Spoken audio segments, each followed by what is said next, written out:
muito o seu império, mas ele era mais diplomático, ele não era de batalha. Então, a gente vê que o tempo que Salomão reinou, que foram acho que 40 anos também, né, igual Davi, foi um tempo muito tranquilo, foi um tempo de paz em Israel, né?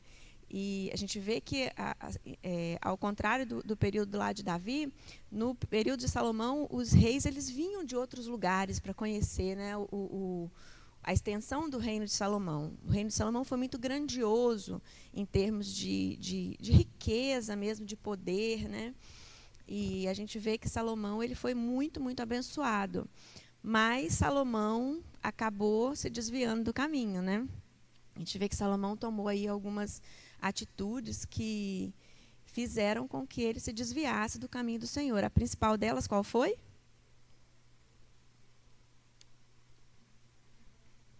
Hã?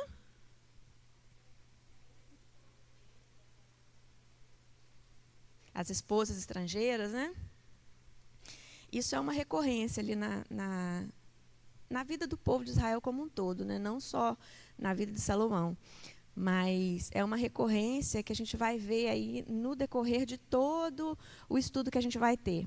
O povo sempre voltava à prática de erros que Deus já tinha prevenido para não fazer. Nesse caso, era o próprio rei, né? Era ali a referência ali do povo que estava tomando essas atitudes. Então, ele teve muitas mulheres. Salomão, ele foi um homem assim que teve um certo exagero em todos os aspectos da sua vida, né? Salomão teve o palácio mais exuberante, que levou, assim, acho que, se eu não estou certa, 13 anos para construir, não tenho certeza, mas eu acho que foram. Depois ele construiu o templo, levou mais tantos anos, e o templo dele era um templo, era uma coisa riquíssima, era uma coisa muito esplendorosa, né? E a gente vê que as riquezas de Salomão elas se acumularam muito e tudo nele a gente vê que Jesus usou Salomão como um exemplo, né, de grandeza, de luxo, né, de esplendor, né, quando ele fala que nem Salomão nem a gente não precisava se preocupar, né, quando ele falava de ansiedade, porque fazendo uma comparação ali com as flores, nem as ervas do campo se vestiram, nem Salomão se vestia como as ervas do campo, né, que é o Senhor que cuidava, que era o Senhor. Então Salomão ele estava assim num patamar tão elevado que ele era referência aí nessa questão aí de luxo, de riqueza, de poder, de grandeza, enfim, de sabedoria, mas assim a gente vê que essa sabedoria ela não levou a tantas coisas assim, né? Exatamente. Ele teve assim, a gente tem muitos exemplos ali da sabedoria de Salomão aplicada, mas nas escolhas que ele fez, ele não usou dessa sabedoria. A gente vai perceber muito isso quando a gente for estudar lá o livro de Eclesiastes. Eclesiastes vai mostrar ali, quando ele já está velho, né, quando ele já faz ali um resumo ali da vida dele, de como foi. A gente vai ver ele aplicando ali realmente a sabedoria e afirmando ali que a sabedoria ela tem que ser a sabedoria de Deus, não a sabedoria humana. A sabedoria humana é mesmo que nada, né? Então, assim, a gente vai ver muito isso lá em Eclesiastes. A gente viu que Salomão ele foi um grande rei, mas que quando ele faleceu, e o filho dele foi assumir, a gente percebe ali uma reclamação, né? A gente viu que teve uma reclamação do povo sobre os impostos, sobre a carga tributária elevada, que eles estavam sendo muito oprimidos, ou seja, olha só, a discrepância ali com o que Deus tinha falado com Salomão, né? Ele estava oprimindo o povo. E aí a gente passou por esse trecho aí em que Salomão estava oprimindo o povo. Quando ele se vai, o povo pede um relaxamento ali daquela opressão dos impostos, dos trabalhos, etc. E o filho dele não anda pelos caminhos dele, né? A gente vai ver mais uma vez, a gente pontuou bastante isso quando a gente estudou 1º e 2º Samuel, ali nos filhos de Eli, nos filhos de Samuel, nos filhos de Davi, e a gente vê isso se repetindo agora com Salomão, né? O filho dele, como a gente pode ver lá em 1 Reis, ele era muito cruel, né? Ele não ouvia os conselhos dos mais velhos, ele foi atender os conselhos dos jovens, e aí falou para o povo que ele não aliviaria o jugo, né? Que muito pelo contrário, ele aumentaria muitas vezes o jugo do pai dele. E aí aconteceu aqui que a partir disso aí o reino acabou sendo rasgado e o reino acabou saindo da mão de Salomão, da mão da linhagem de Davi, né? Porque o reino foi rasgado em dois, né? Uma parte ficou no sul, uma outra parte ficou no norte, e a gente vê aí que quantas coisas terríveis aconteceram naquele período. Nós tivemos ali naquele período dos reis, a gente teve pouquíssimos reis que andaram na presença do Senhor, a gente teve pouquíssimos reis que tiveram Davi como um exemplo. A gente vê que a gente teve muitos exemplos de reis muito perversos, né? Como foi o caso de Acabe, lá no Reino do Norte, que era o rei ali do período de Elias, de Eliseu, né? E foi um homem totalmente dominado por quem? Acabe? Por quem? Por quem? Por quem? Por Jezabel, a esposa estrangeira, a esposa idólatra, né? Então, como que aquele reino ficou comprometido ali, né? Por causa mais uma vez, por causa dessas desobediências, né? Que ficavam rondando ali o povo. Mas a gente teve exemplos muito grandes também, por exemplo, de Josias no Reino do Sul, né? Josias foi um exemplo de rei que começou a reinar pequeno, ali com seus 8 anos, né?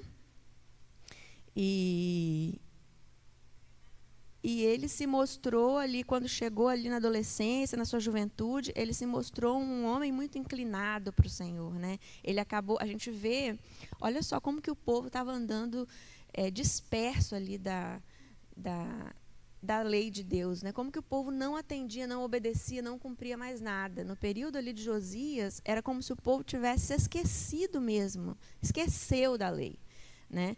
Tanto é que os livros da lei, eles foram resgatados no meio de escombros. E aí uma pessoa pegou, o escriba pegou e foi ler para o rei aqueles livros. É como se fosse uma novidade. É como se eles nunca tivessem ouvido falar naquilo. Josias ficou totalmente atônito com aquilo ali que eles tinham acabado de descobrir, né? Coisas que eles não faziam mais, eles não celebravam mais, as ofertas não eram feitas como se exigia da lei. A santidade, né? Existia postes ídolos espalhados por toda a nação. Então Josias implementa ali uma reforma, né? Ele faz um grande movimento ali, chamando o povo à santificação.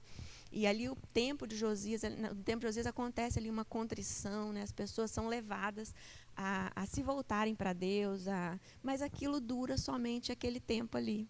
Depois passa e o povo volta novamente, né, à prática das suas iniquidades, e assim continua acontecendo.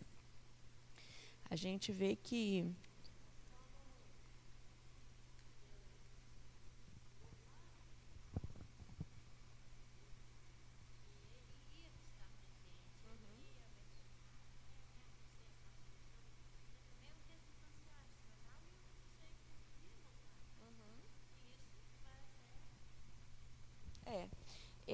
essa questão é aquela que a gente tem pontuado desde o início, né? Deus, ele se compromete com ele mesmo, né? Com a sua própria promessa de que ele está aqui para resgatar o homem. O homem não quer naturalmente, isso tem que ficar muito claro para a gente. O homem, ele não quer ser resgatado. O homem nunca deseja ser resgatado. Ele deseja sempre repelir Deus, né? Ele deseja sempre ir contra, né? E a natureza do homem é essa. Mas Deus, ele sempre busca, ele sempre está em busca do homem. Por mais que o homem não queira, ele chega e ele convence o homem com seu Santo Espírito que o homem precisa dele, e aí ele vai e resgata. Era assim que ele fazia com o povo, né? Constantemente. O povo se rebelava, pecava, caía, se distanciava, Deus aplicava o castigo, e daí a pouco Deus vinha e tomava aquele povo, e o povo se arrependia, mas daqui a pouco eles estavam naquela prática novamente. Era assim, as coisas eram e continuam sendo, né? Não são diferentes. Então, assim, a gente passou rapidamente pelo que foi estudado anteriormente, e agora a gente vai dar um salto na história. A gente parou aqui no tempo dos reis, e esse tempo ele vai terminar de uma forma muito terrível, que a gente vai ver um pouco mais na frente. Mas a gente vai dar um salto agora, lá lá para o final do exílio. Aqui a gente não teve o exílio ainda, o povo ainda está andando ali em desobediência, está sendo prevenido pelas pessoas que são levantadas por Deus, os profetas e tal. Eles estão ainda naquele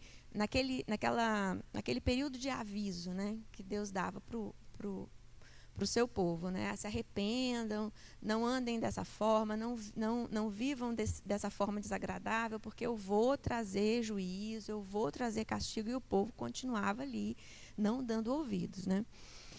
E agora a gente dá um salto lá para depois do exílio, quando o povo já está sendo mandado de volta para Jerusalém. A terra ali já foi destruída, já não existe mais o templo. E a gente vai olhar agora para Esdras e Neemias, os 2 livros de hoje. Vocês leram? Esdras e Neemias são 2 livros que eles foram separados na nossa Bíblia moderna, mas a princípio eles foram escritos juntos. Não eram 2 livros, era um livro só. E muito possivelmente foi escrito por Esdras. Esdras era um escriba, né? Ele era um sacerdote, né? E ele era muito versado na lei. E possivelmente ele que escreveu aí tanto o livro que leva o nome dele quanto o livro de Neemias. Os 2 são contemporâneos. Esdras vem primeiro.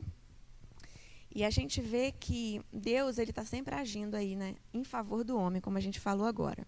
Deus falou nesse período todo para o povo que ele mandaria juízo, e ele realmente mandou babilônicos, depois mandou assírios, depois mandou os persas, para punir o povo, né, para escravizar o povo de Israel.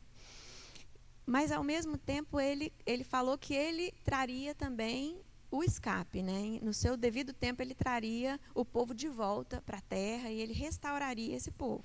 Agora a gente está nessa parte aqui, dessa restauração, está começando a acontecer.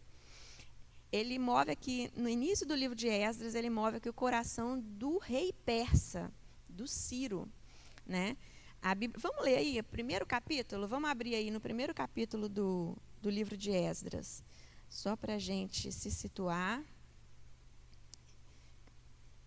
e entender aqui um pouquinho do que está acontecendo. Cadê minha Bíblia? Está aqui. Esdras, capítulo 1. É um capítulo pequenininho, dá para a gente ler rapidinho. Eu vou ler, tá? O decreto de Ciro. No 1º ano de Ciro, rei da Pérsia, para que se cumprisse a palavra do Senhor por boca de Jeremias, despertou o Senhor o espírito de Ciro, rei da Pérsia, o qual fez passar pregão por todo o reino, como também por escrito, dizendo: Assim diz Ciro, rei da Pérsia: O Senhor, Deus dos céus, me deu todos os reinos da terra e me encarregou de lhes edificar uma casa em Jerusalém de Judá.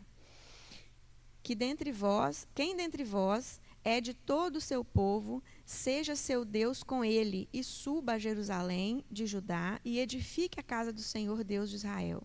Ele é o Deus que habita em Jerusalém.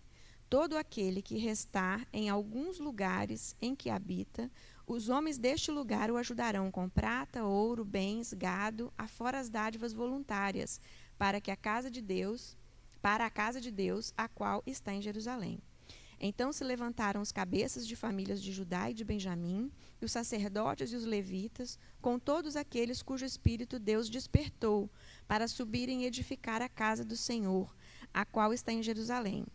Todos os que habitavam nos arredores os ajudaram com objetos de prata, com ouros, bens, gados e coisas preciosas, afora tudo que voluntariamente se deu. Também o rei Ciro tirou os utensílios da casa do Senhor, os quais Nabucodonosor tinha trazido de Jerusalém e que tinha posto na casa dos seus deuses.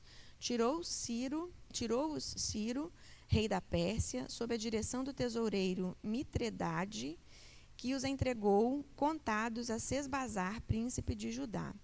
Eis o número deles: 30 bacias de ouro, 1000 bacias de prata, 29 facas, 30 taças de ouro, 410 taças de prata e de outras espécies, e 1000 outros objetos. todos os utensílios de ouro e de prata, 5.400. Todos estes levou Sasbazar quando os do exílio subiram da Babilônia para Jerusalém. Essa foi a primeira comitiva, né, que foi liberada do exílio ali para voltar para Jerusalém.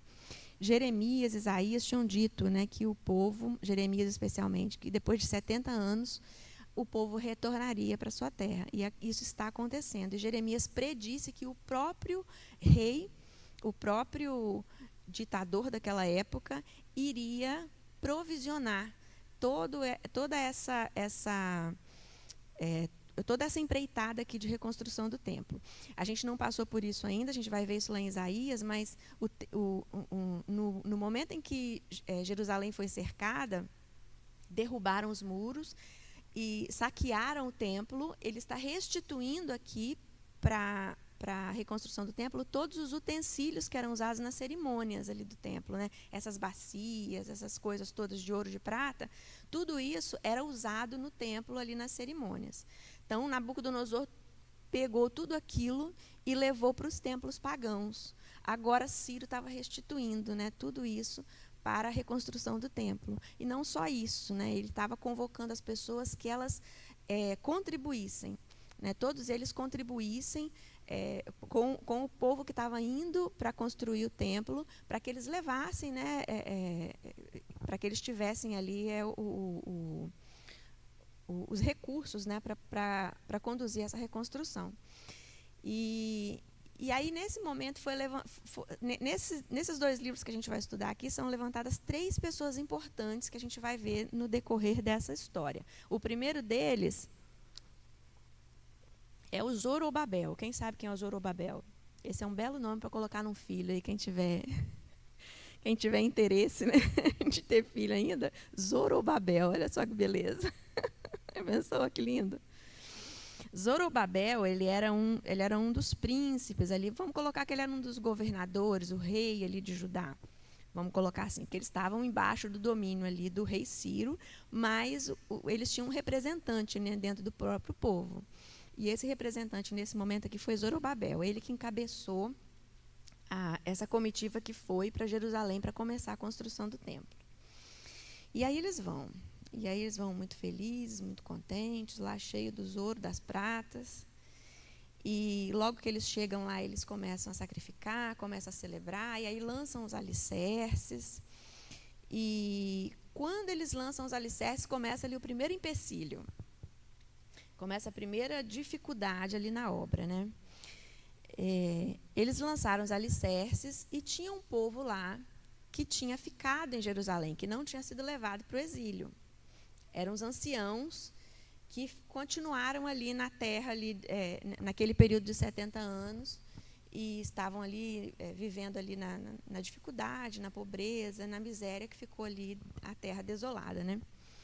Esse pessoal, eles tinham visto o templo antigo, né? Eles tinham participado ali das celebrações no templo de Salomão, que era aquele templo que a gente falou que era muito grande, muito pomposo, e etc. Esse pessoal, quando viu os alicerces do novo templo, começou a se entristecer muito, porque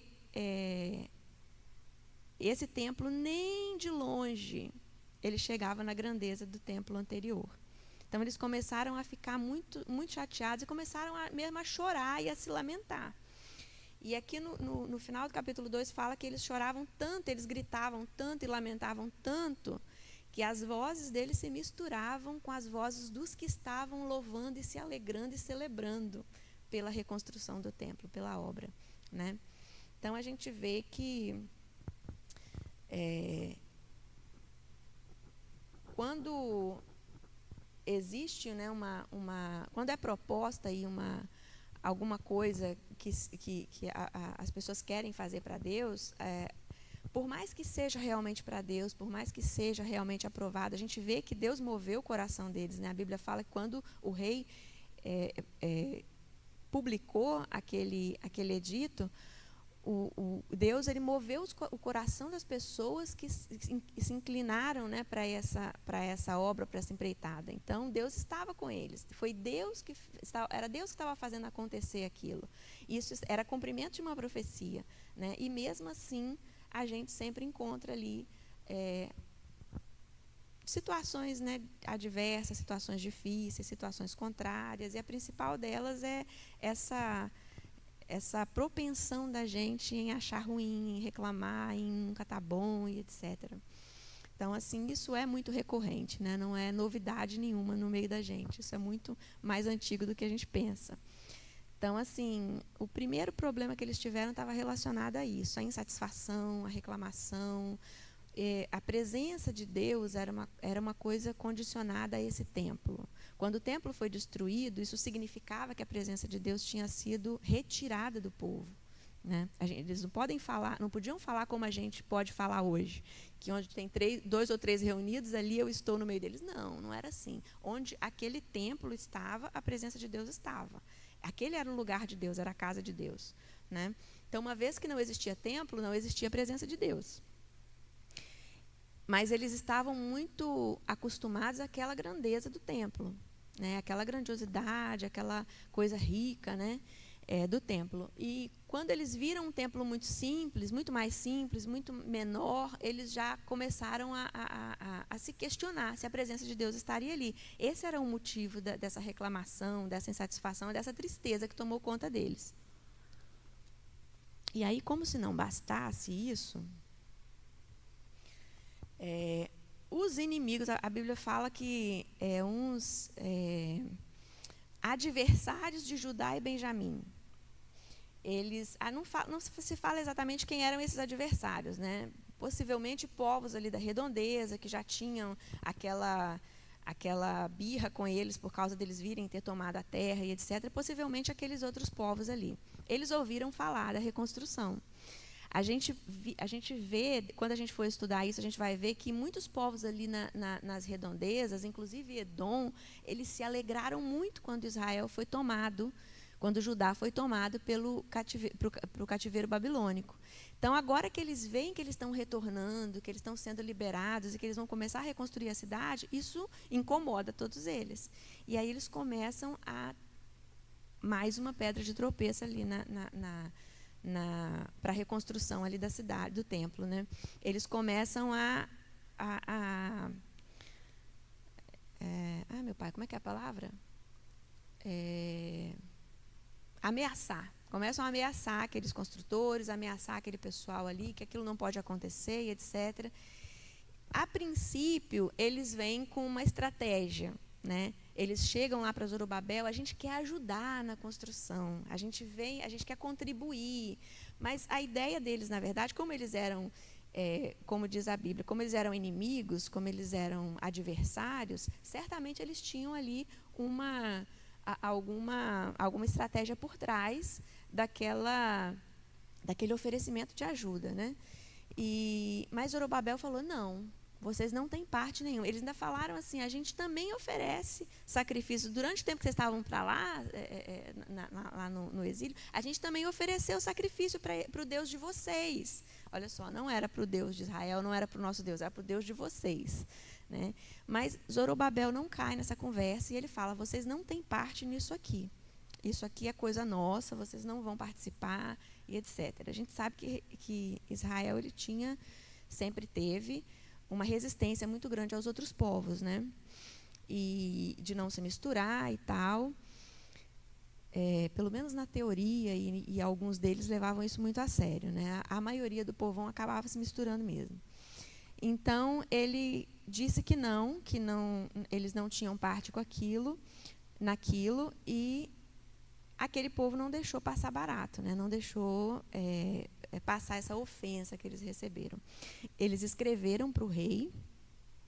Olha só, a gente tá falando, quando a gente fala desses acontecimentos, a gente pensa que as coisas aconteceram muito assim, em alguns dias. Não, já tinha passado muito tempo desde que eles voltaram e começaram a construir o templo. A gente vê que o primeiro templo ele levou 13 anos para ser construído. Olha só, por mais que esse fosse menor, era uma jornada grande, né? Era uma empreitada muito grande, isso ia levar muito tempo. O rei Ciro tinha publicado esse edito no seu primeiro ano de reinado. A gente já, nesse momento aqui que os caras mandaram carta, o rei Ciro já nem era mais rei, era o próximo rei. Era o rei Assuero. Era o rei Assuero que estava reinando nessa época. Lembra do Assuero? Isso. Olha como a gente vai fazendo os links, não? No momento que está acontecendo isso aqui, está acontecendo a história de Esther lá, né? lá no reino da Pérsia. Olha só, então, Assuero recebe a carta desse pessoal e olha como que eles são engenhosos. Eles chegam lá e falam o seguinte, na carta eles falam o seguinte, olha, esse povo era rebelde, sempre foi rebelde contra Deus, eles sempre dominaram os outros povos, agora eles estão reconstruindo a cidade, e quando eles estiverem aqui fortes, com a cidade reconstruída, com o seu templo reconstruído, eles vão se negar a pagar os impostos. E aí o Senhor vai ser prejudicado. E aí o rei acaba acatando aquela história toda e interrompe, publica ali um edito que interrompe a construção. Ele interrompe essa construção por anos. Anos eles passam ali sem autorização para continuar a construção do templo. Olha só, o que começou com uma murmuração, agora já era fruto de um problema maior e agora já estava condenado ali a possibilidade da obra não ser concluída, né? E o tempo passa, vai passando, olha o tempo perdido, até que o rei Assuero morre e aí sobe para o trono seu filho. Seu filho é o Dario, rei Dario. E aí, quando eles ficam, o tempo passou, né, algumas pessoas já morreram, aí Zorobabel vai, reúne o pessoal e começa, mesmo sem autorização, começa a mexer na obra outra vez. E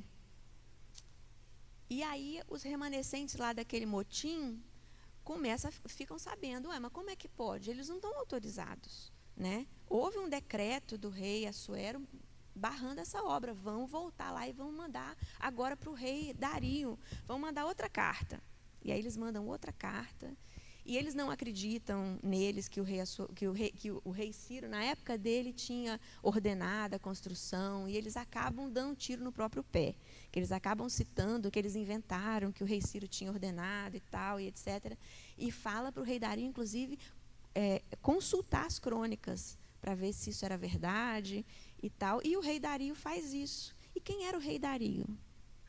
Não, vamos segurar um pouquinho. O rei Dario faz isso, ele vai e confirma que o rei Ciro, o avô dele, tinha publicado esse edito, tinha autorizado e que tinha restituído a casa de Israel com todos os seus utensílios e que tinha dado bens, inclusive, tinha patrocinado ainda a história toda. E aí Dario vai e promulga um outro edito, que eles tinham autorização para continuar, e ai de quem se colocasse contra eles, que morreria. Ele ameaça de morte ainda a pessoa que embargasse aquela obra. E quem era o rei Dario? Vocês lembram disso?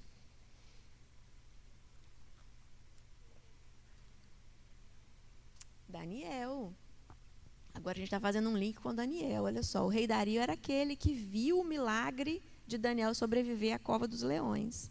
Então, olha só, Deus vai movendo o coração de Dario lá enquanto o povo está precisando dele aqui, né? Não, é o Belsazar que viu, né? O Dario é aquele que gostava muito de Daniel e que presenciou ali o milagre ali da cova dos leões, né? E depois promulgou que o Deus de Israel era o Deus verdadeiro. E agora é ele mesmo que assina para que o povo continue a construção do templo. E o templo é reconstruído, né? O templo é reconstruído e a gente vê que tem muita celebração ali depois que o templo é reconstruído. E aí, agora, nesse momento, que entra em cena Esdras. Esdras é mandado pelo rei. O Dario autorizou a continuação da construção, passou o reinado de Dario, agora a gente está no reinado de Artaxerxes. E é Artaxerxes quem manda Esdras para e ensinar o povo. Agora eles já tinham um templo reconstruído, mas o povo não sabia mais como adorar a Deus. O povo não tinha mais aquela intimidade com a lei de Deus. O povo não cumpria mais aqueles ritos, né? Todos aqueles ritos que a gente estudou, das celebrações, das festas, né, que tinham que ser cumpridas.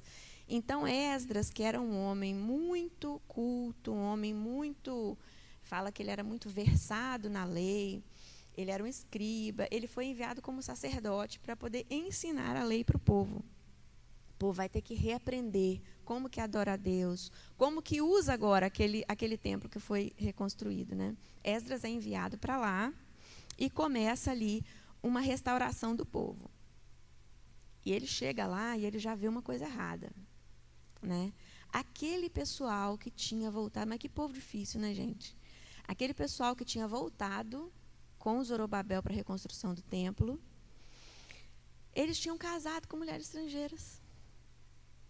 Estavam todos eles casados, empencados de filho, com as mulheres estrangeiras. E aí Esdras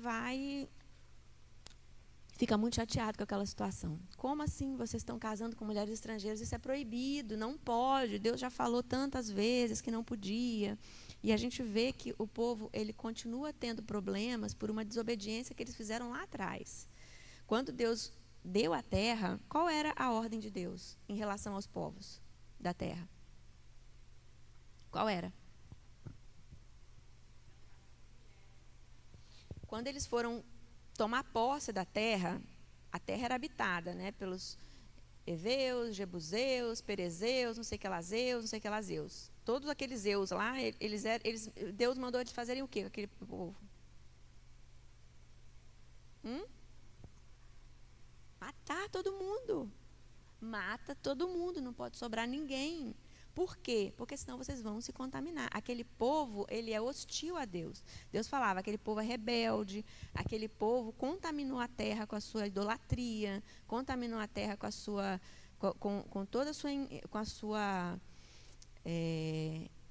perversidade. Então, vocês vão tomar posse da terra e vocês vão matar todo mundo. Não deixa sobrar ninguém. Vocês não é para vocês conviverem com eles. E isso era uma ordem dada desde o início. E quando eles vão lá tomar posse, cada um recebe a sua parte, né? Cada tribo recebe a sua parte, a gente vê que a maioria deles não exterminou o povo da terra. Eles deixaram gente na terra. Por mais que eles tivessem transformado esse povo em escravo, eles transformaram em escravo. A raiva daquele povo ia crescendo contra eles, entendeu? E eles tiveram muito problema daqueles povos se voltarem contra eles e acabar acontecendo um monte de guerras, um monte de situações ali, quanto de eles conviverem com o povo e assimilando os costumes daquele povo. Então, olha só, como que a gente vê o cuidado de Deus em separar o povo desde o início, muito antes disso, quando José recebeu a sua família lá no Egito. Olha o cuidado de José. José sabia quem eram os irmãos, quem era a família dele. O povo de Israel naquela época se resumia à família de Jacó, né? Quando eles foram para o Egito. Quando eles chegaram no Egito, a família de José, qual foi a primeira coisa que José falou para os irmãos dele, quando eles resolveram que iam morar ali? Quando o faraó vier perguntar o que vocês fazem, vocês falam que trabalham com o quê? Com pastores de ovelhas. Por quê? Porque os egípcios desprezam pastores de ovelhas. Então, eles não vão se juntar a vocês. Aí resolveram ficar num lugar separado, que foi a terra de Gósen, né, que eles receberam para habitar separados. Porque José sabia da propensão ali dos irmãos de se corromperem, né? Então, assim, esse zelo com a separação do povo de Deus de outros povos foi sempre muito, muito presente. E ainda assim o povo caía, o povo não observava esse tipo de coisa. Eles eram povo, como dizia Deus, de dura cerviz, de coração duro, né? Inclinado para o mal. Então, mais uma vez, Esdras vê que o pessoal está casando com outras mulheres. E aí a gente para e pensa no resultado de tudo isso. Sabe qual foi o resultado disso? Foi um divórcio comunitário. Imagina a situação. Tem um povo ali, que muitos, centenas de homens, milhares de homens, sei lá, casaram com mulheres daquela região, tiveram família com elas, tiveram filho com elas. Agora Esdras chega e, para fazer cumprir a lei, Esdras determina que eles têm que mandar as mulheres embora com os filhos. A gente às vezes passa por uma passagem dessa na Bíblia e a gente passa como se fosse nada. Mas na prática, pensa no que significava isso. Imagina, você chegar na sua casa e falar assim, ó, você tem que ir embora com meu filho lá para a sua terra e eu não posso te ver mais. E eu não posso ver mais o menino, os meninos, né, as meninas, não posso, vai embora. Imagina a situação dessas mulheres, dessas crianças. Não era só uma, eram muitas mulheres com muitos filhos, elas foram todas mandadas embora. Então a gente pensa assim que parece uma coisa muito injusta, né, quando a gente olha assim pelo prisma da gente hoje, né? A gente não pode usar a nossa mentalidade para julgar acontecimentos de outro período da história, né? Não tem coerência. Mas era terrível ainda assim, né? Era terrível. Lógico. A gente vê quando Sara exigiu que Abraão mandasse embora Ismael, como que ele se entristeceu. Ele era o pai daquele menino, né? Ele era o pai daquele menino. O menino tinha vínculo com ele. E agora acontece esse divórcio coletivo, as mulheres têm que ir embora para suas terras e levar os meninos. E aí a gente pensa no seguinte, aquilo podia ter sido evitado? Podia? Aquilo podia ter sido evitado? Exatamente. Se eles tivessem observado, né, a ordenança de Deus para não se casarem com as pessoas estrangeiras, aquilo não precisava acontecer. Essas pessoas não precisavam... Eram pessoas, gente, eram pessoas. Independentemente de quem fosse, eram pessoas. Elas foram muito prejudicadas nesse sentido, né? E assim, o que a gente faz de coisa errada, de desobediência, Deus perdoa, Deus restaura, mas tem consequências e tem complicação não só na nossa vida. Por tabela, outras pessoas sofrem as consequências também, né? E a gente pode ver isso hoje ainda acontecer. É verdade. Uhum.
É verdade.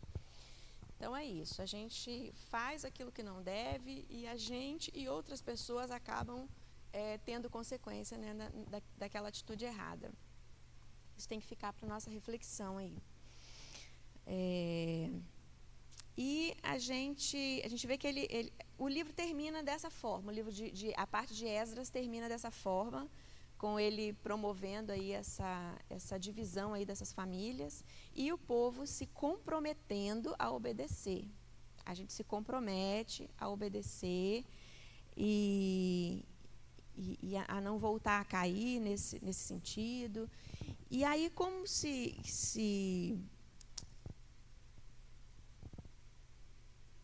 aí o tempo vai passando, o templo tá construído, Esdras está ali para poder ir chamando o povo ali à santificação, e nesse momento, olha só, já se passaram mais ou menos 50 anos, desde que Zorobabel veio, né, com a sua comitiva, para poder construir o templo, teve aquele período de tempo ali de pausa e tal, já se passaram cerca de 50 anos, e aí chega Neemias. Neemias, vocês lembram que ele estava lá ele já está agora, Neemias já está servindo o Ataxerxes Neto. Né? A gente teve um Ataxerxes que enviou Esdras, e agora Neemias está servindo um outro Ataxerxes, não é o mesmo. O tempo já se passou, e Neemias era ali o copeiro daquele rei. O copeiro tinha uma função muito interessante, né? Ele servia o vinho, não é isso? Só isso?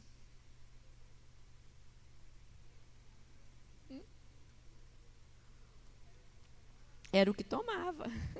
Antes do rei tomar, ele tinha que tomar para ver se estava envenenado ou não. Era uma função ótima. Exatamente. Então, assim, ele era o copeiro do rei, e aí alguém veio, né, de Judá, e aí ele pediu notícias, né, como é que andava a terra, e aí, olha só como que são as coisas. Aconteceu todo aquele movimento ali no tempo da reconstrução. O povo a gente vê que quando a lei, quando Esdras pegava a lei para ler, o povo se mantinha contrito, o povo chorava, o povo se arrependia.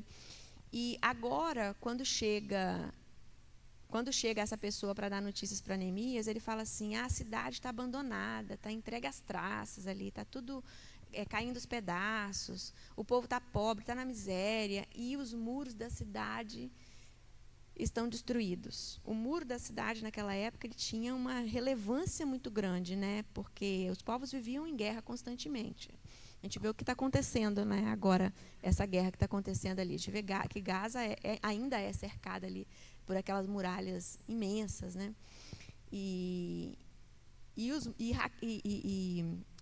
Jerusalém estava ali exposta, né, ao perigo dos ataques, porque os muros continuavam caídos. Então, Neemias ele fica muito, muito, muito triste com essa notícia, ele chora, ele lamenta, ele ora, ele pede perdão pelo seu povo. Ali no primeiro capítulo, fala da oração de Neemias ali, pedindo perdão pelo pecado dos antepassados, do povo todo, porque eles merecem tudo isso, mas para Deus ter misericórdia e tal e tal. E aí chega um momento em que o rei indaga, né, o porquê daquela tristeza de Neemias, e Neemias fala para o rei o que estava acontecendo e pede ao rei para ir lá, toma uma atitude, né? Neemias ele sente o desejo de reconstruir aquelas muralhas. Aí a gente está falando agora de uma nova etapa da reconstrução. O rei não só permite, como também patrocina toda a ida de Neemias, né? Manda ele e a sua comitiva a lugares para extrair madeira, manda também metais preciosos, entrega para ele um salvo-conduto que eles tinham que ter, né? Uma carta do rei que autorizava aquela viagem. Não só manda ele com carta, mas manda ele com guarda armada. Ele vai guardado pelos soldados reais. E ele chega lá com a sua comitiva, levanta também um monte de gente, leva junto para poder começar a construir. E mais uma vez eles se deparam ali com uma situação difícil. A gente vê ali um personagem chamado Tobias, que fez de tudo e mais um pouco para poder frustrar essa construção, né? De tudo. ele ameaçou, ele também mandou carta, usando os mesmos argumentos daqueles outros passados, de que o povo não entregaria os impostos, mas aí o rei não dá trela para ele. E ele não desiste, não foi como os outros. Teve a autorização do rei, então a gente tira o nosso time, né? A gente fica no nosso canto. Não. O Tobias lá e os colegas dele não desistem. Eles começam a ameaçar, eles começam a usar de artimanhas para poder matar Neemias e matar os outros.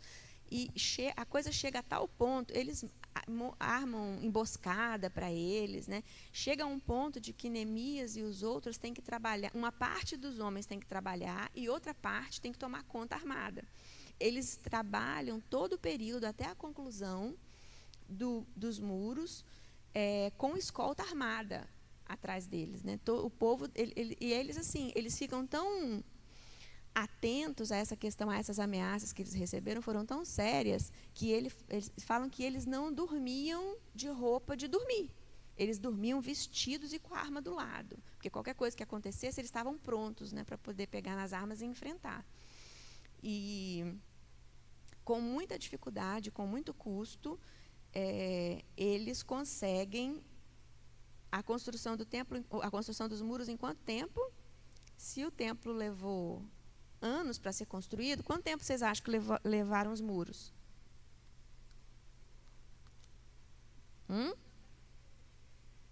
52 dias. Olha só, como que ele foi diligente nessa obra dele. Quando a gente lê todo o livro de Neemias, a gente vê que ele era muito articulado, ele era uma pessoa extremamente organizada. Então, os muros, eles cercavam toda a cidade, né? Então, assim, para evitar muita movimentação do povo, ele colocava responsável pela construção daquela parte as pessoas que moravam ali, né? Quem estava mais próximo daquele pedaço ficava responsável pela reconstrução daquele pedaço. Aí, mais adiante, o povo que morava... E assim por diante. Ele foi pegando o pessoal da região e fazendo de mão de obra. E assim foi acelerando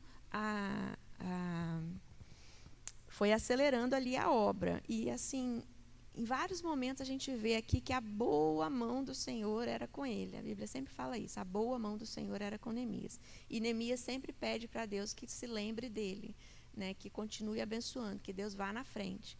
Então, assim, é importante a gente pensar nessa...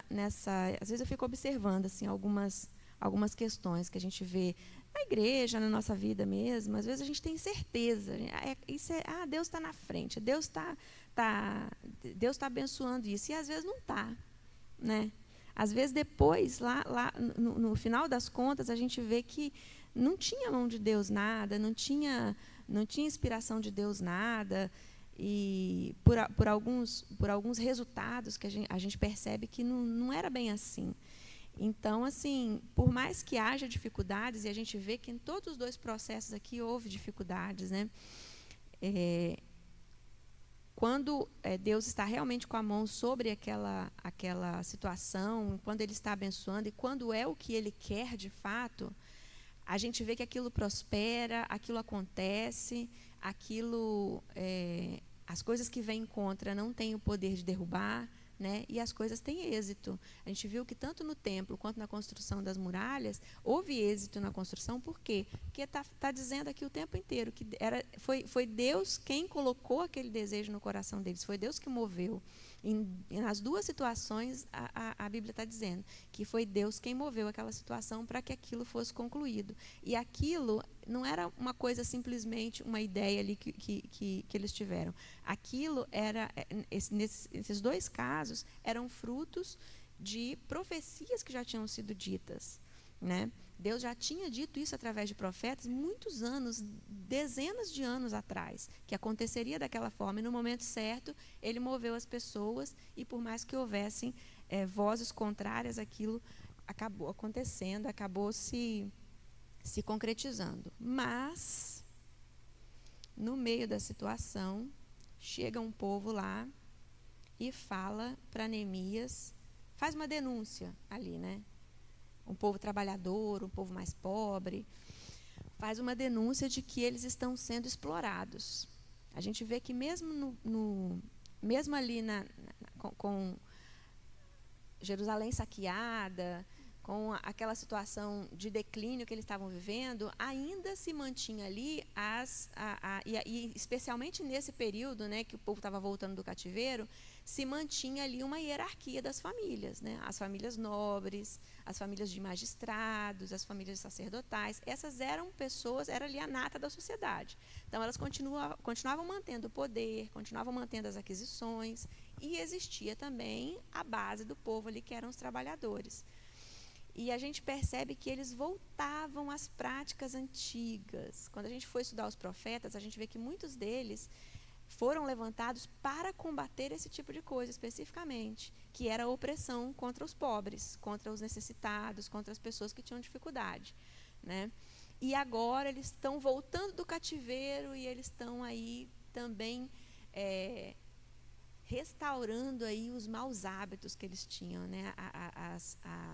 As coisas erradas que eles faziam. Eles não só estavam casando com pessoas que não eram para casar, mas eles continuavam ali praticando a opressão contra os pobres. E Neemias fica muito chateado também com isso, muito triste. Ele convoca ali o pessoal a pararem com essa prática, né, a serem pessoas mais generosas, etc. E ele vai, assim, tentando conduzir o povo, pelo menos fazendo a tentativa de conduzir o povo a uma santificação mesmo.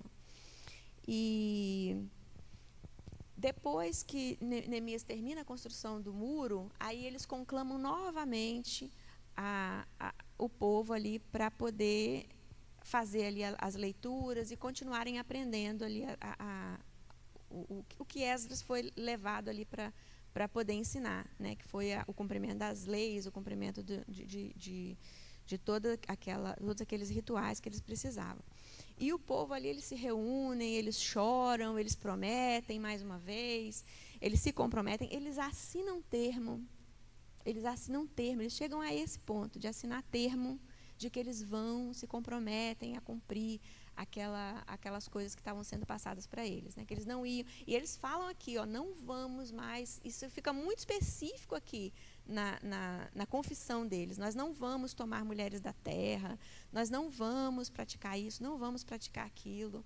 E aí, ok, o povo vai e aceita, e aí chega um tempo que Neemias vai fazer uma viagem, né? Tá tudo cumprido, ele foi fazer a construção desse muro, mas com data marcada para voltar.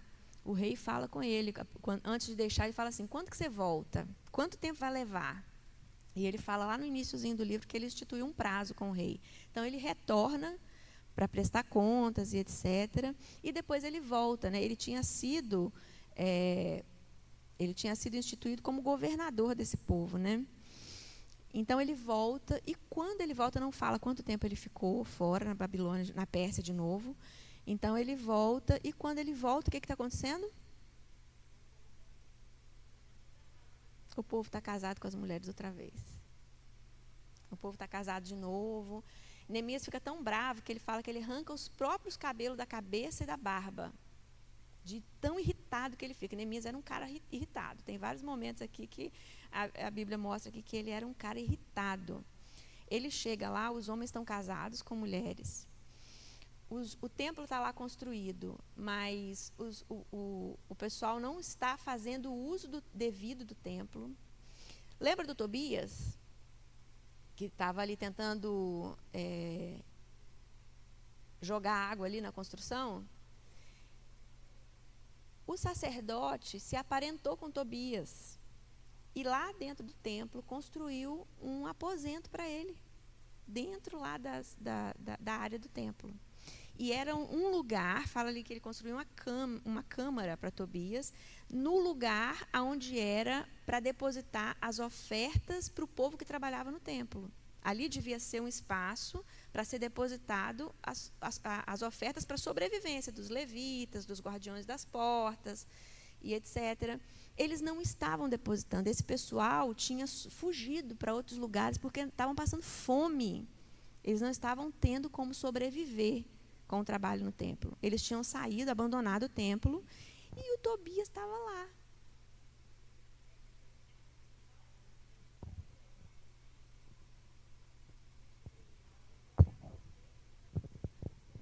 Uhum. Acho que é mais para frente. Uhum. Uhum. Uhum. Aham. Não, é mais para frente. Mas assim, o povo está passando necessidade outra vez. Eles estão trabalhando no sábado. Eles não estão honrando nada daquilo que eles se comprometeram a fazer. Eles estão fazendo mercado no templo, no dia de sábado. Estão vindo estrangeiros vender mercadoria naquela região. Então, Neemias chega e encontra uma balbúrdia, uma coisa horrorosa acontecendo ali. E aí ele fica muito bravo, ele se rasga todo, ele espanca as pessoas, ele começa a bater em um, bater em outro, ele vai metendo pau em todo mundo, e ele vai expulsando aquele pessoal dali, aqueles mercadores, né, e convocando o pessoal novamente a se voltar para Deus, e aquela mesma história de sempre, né? Então, assim, quando a gente chega no final desses relatos, a gente chega a uma conclusão. É uma conclusão, assim, bem difícil, né? Na prática, adiantou todo aquele esforço para a reconstrução do templo, dos muros? Adiantou aquilo ali? Vocês acham que adiantou?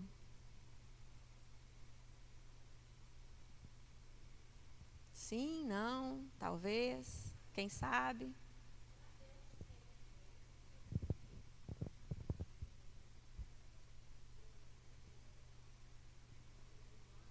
Uhum,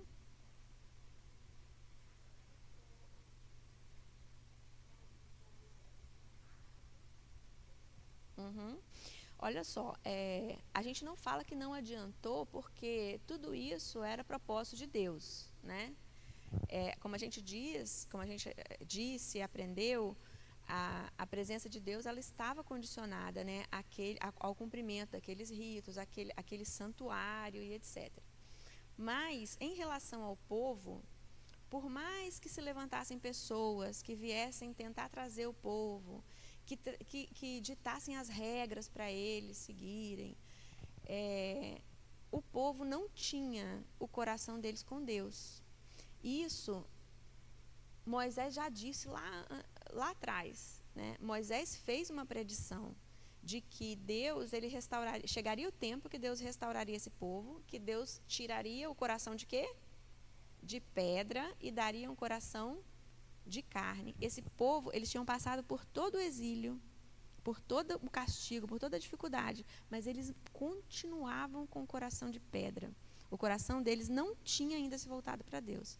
Continuava sendo o coração daquele povo lá do deserto que Deus falou com Moisés. Esse povo tem o coração duro, tem o coração endurecido, tem dura cerviz. Então, esse povo, o coração deles não está comigo. E continuava não estando. Então, assim, a gente às vezes pensa na vida cristã, é muito comum, muito mais comum do que a gente imagina isso.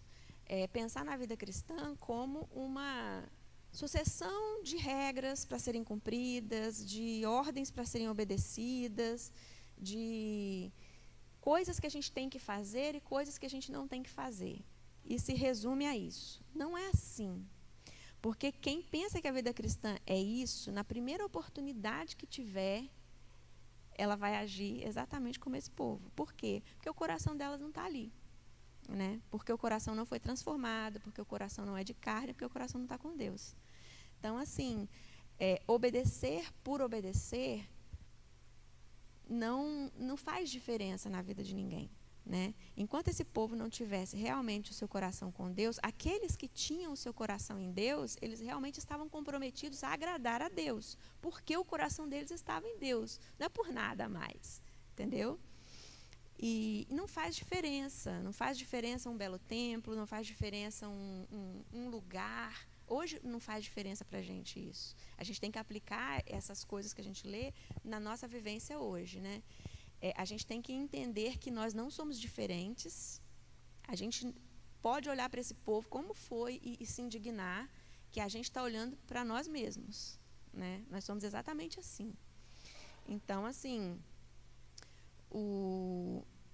olhar para esse povo é como a gente se olhar por um espelho, né? Todo esse Velho Testamento, ele tem esse objetivo, da gente se enxergar nesse povo de Deus difícil de lidar e na gente enxergar Deus com o propósito de resgatar esse povo o tempo todo, todo dia, todo momento, resgatar esse povo de si mesmo, das suas próprias concupiscências do coração, da sua própria inclinação para o mal, né? É assim que Deus age. Então, assim, a gente tem que se retratar aqui, nisso aqui que a gente está estudando, né? Não adianta um lugar para você chegar e louvar e adorar se o seu coração não é esse lugar, né? Hoje o altar onde a gente coloca diante de Deus a nossa oferta é o nosso coração que tem que estar ali, né? Então, assim, era também o coração do povo, e o coração do povo não estava inclinado para Deus. Então, eles continuavam caindo, né? Todas as vezes ali nos mesmos pecados, nas mesmas dificuldades, e a palavra vinha, eles se arrependiam, né? Na verdade, eles tinham aquele remorso, né? Porque conheciam a vontade de Deus, mas não tinham força suficiente para poder cumprir a vontade de Deus. Então, que fica essa reflexão para a gente, né? De que as coisas elas estão condicionadas a um coração contrito a Deus e não a uma sucessão de coisas que eu tenho que seguir, que eu tenho que cumprir, que eu tenho que vivenciar. Não, tem que ser aquilo tem que partir de dentro, né? Não são os atores de fora, né, do redor que fazem a diferença. A diferença ela parte de dentro para fora, né? Não de fora para dentro. Era isso aí que a gente tinha para estudar hoje, pessoal. A gente está liberado. Vamos só fazer uma oração para a gente finalizar. Alguém tem mais alguma coisa a dizer antes da oração? Não?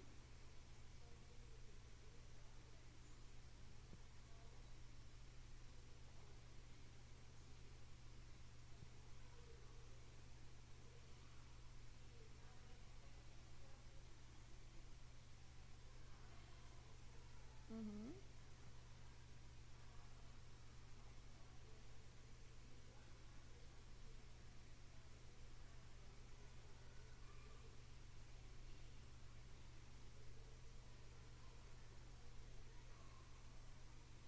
Uhum.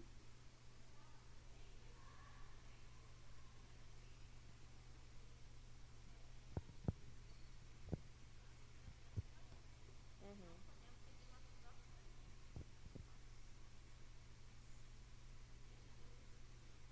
Isso aí. Então, pessoal, semana que vem, Esther. É um livro curtinho, dá para ler até mais de uma vez aí durante a semana, para a gente chegar aqui afiados aí para a próxima aula, ok? Então, vamos orar? Senhor, nós te agradecemos por essa aula, por esse momento aqui, falando da Tua palavra, aprendendo mais sobre o Senhor. Que o Senhor nos ajude, que o Teu Santo Espírito nos leve a aplicar essas lições na nossa vida. Que a gente possa inclinar o nosso coração para o Senhor, porque isso faz toda a diferença no serviço que nós prestamos ao Senhor. Em nome de Jesus, amém.